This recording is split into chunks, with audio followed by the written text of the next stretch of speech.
Assalamualaikum warahmatullahi wabarakatuh. Yang terhormat Pak Abdul Razak, SEMSI, selaku dosen seminar MSDM. Perkenalkan, nama saya Devi Lestari. Baik, saya akan menjelaskan presentasi saya untuk memenuhi tugas seminar MSDM dengan judul Pengaruh Komunikasi Organisasi Terhadap Kinerja Karyawan pada Puskesmas Kulim Jaya.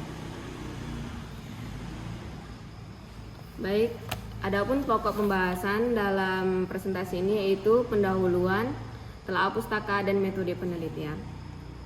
Langsung saja di bagian pendahuluan yaitu latar belakang masalah. Penelitian dalam penulisan proposal ini dilatar belakangnya yaitu pada Pusat Kesehatan Masyarakat atau Puskesmas yang berlokasi di Desa Kulim Jaya. Puskesmas merupakan fasilitas yang diberikan pemerintah untuk masyarakat Desa Kulim Jaya. Puskesmas Kulim Jaya juga bergerak di bidang kesehatan yang meliputi rawat jalan seperti poli umum, poli KB, poli gigi, pelayanan laboratorium kesehatan, dan pelayanan kesehatan lainnya. Puskesmas Kulim tidak hanya itu, Puskesmas Kulim Jaya melayani penanganan pengaduan untuk masyarakat Desa Kulim Jaya. Puskesmas Kulim Jaya memiliki jumlah karyawan 58 orang, yang terdapat 16 jabatan yang terdiri dari PNS 23 orang, pegawai tidak tetap 1 orang, tenaga sukarela 31 orang, pegawai kontrak 3 orang, maka jumlah keseluruhan karyawan berjumlah 58 orang. Baik, selanjutnya latar belakang masalah. Namun pada Puskesmas Kulim Jaya masih kurang terjalinnya komunikasi yang baik antar karyawan.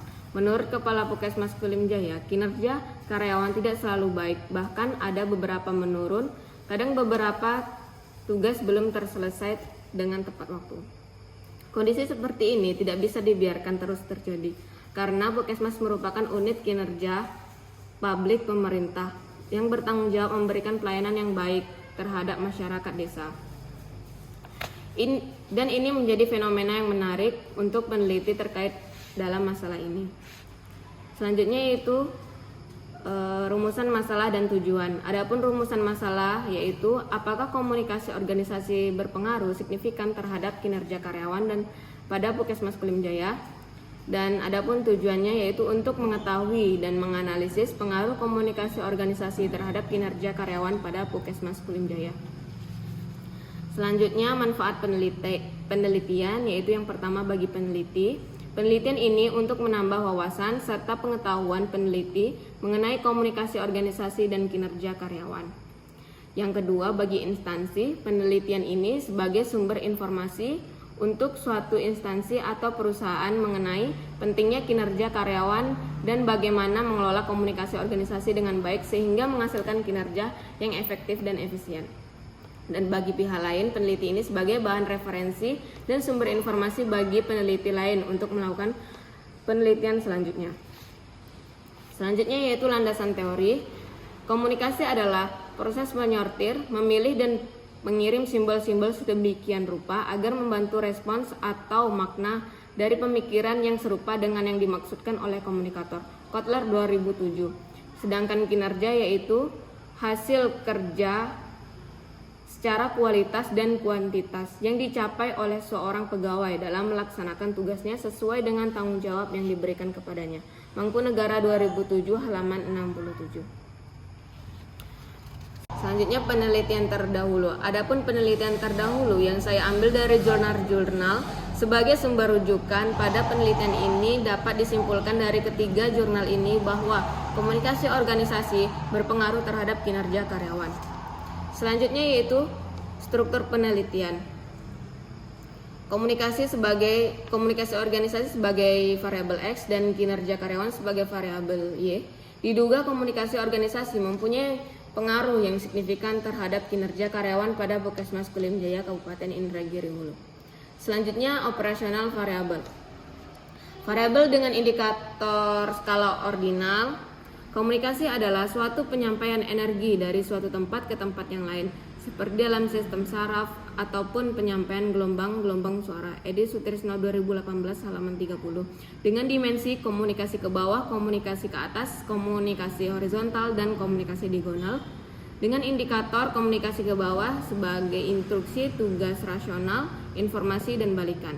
Untuk komunikasi ke atas, indikatornya dapat menerima informasi berharga atau keputusan, loyalitas karyawan, dan mengatasi masalah.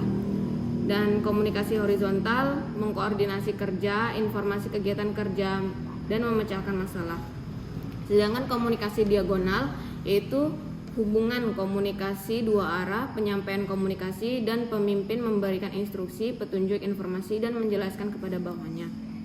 Selanjutnya, untuk variabel kinerja yaitu prestasi kerja adalah hasil kerja secara kuantitas dan kuantitas yang dicapai oleh seorang pegawai dalam melakukan tugasnya sesuai dengan tanggung jawab yang diberikan kepadanya. Mangkunegara 2007 halaman 67. Dengan dimensi kualitas dengan indikator kualitas kerja dan kesempurnaan tugas.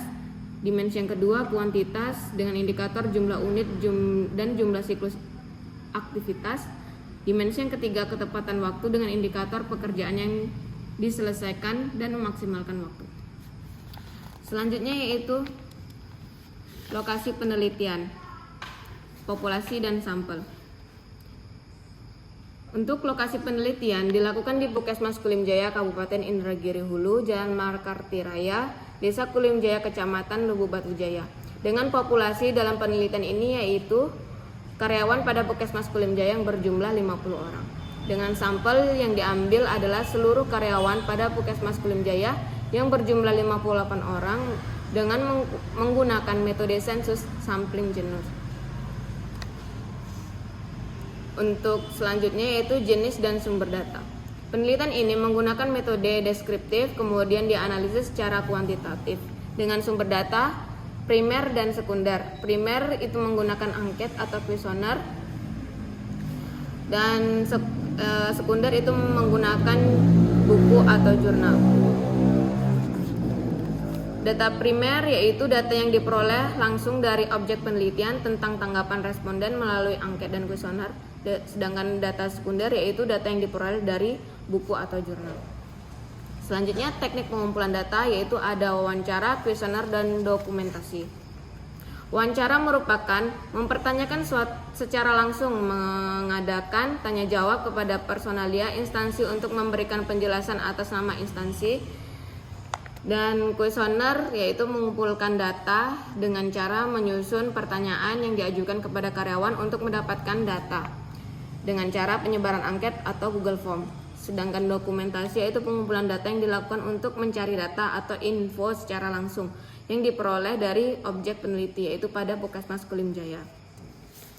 Selanjutnya yaitu analisis data. Analisis data ini menggunakan 5 metode yaitu yang pertama uji validitas data. Uji validitas data yaitu dilakukan untuk menguji apakah suatu kuesioner layak digunakan instrumen peneliti. Yang kedua, uji reliabilitas yaitu dilakukan untuk menguji apakah suatu kuesioner layak digunakan sebagai instrumen penelitian. Selanjutnya, regresi linear sederhana yaitu sebuah metode pendekatan untuk permodelan hubungan antara suatu variabel independen dan satu variabel independen. Selanjutnya uji T. Pengujian ini digunakan uji T untuk membandingkan T hitung dan T tabel. Yang terakhir, koefisien determinasi yaitu menunjukkan besarnya kontribusi variabel bebas terhadap variabel terikat. Baik, itu saja yang dapat saya sampaikan. Kurang dan lebihnya saya mohon maaf. Saya akhiri. Wassalamualaikum warahmatullahi wabarakatuh.